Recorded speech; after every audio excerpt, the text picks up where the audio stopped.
சபை எப்படி உருவானது? இயேசு சிலுவையில் தொங்கின போது அவருடைய விழாவில் குத்தினார்கள்.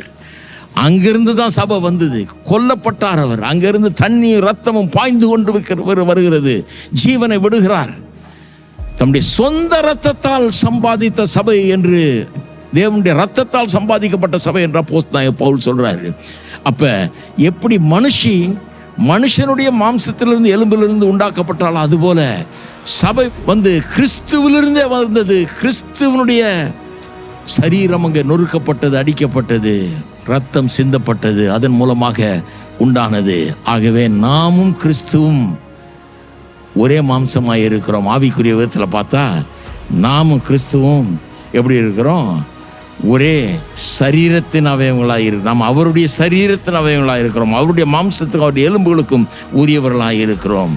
இது நிமித்தம், இதனால தான் புருஷன் தன் தகப்பனையும் தாயும் விட்டு தன் மனைவியோட இசைந்து இவர்கள் இருவரும் ஒரே மாம்சமாக இருப்பாருன்னு சொல்லிட்டு அப்புறம் தான் சொல்றாரு இந்த ரகசியம் பெரிய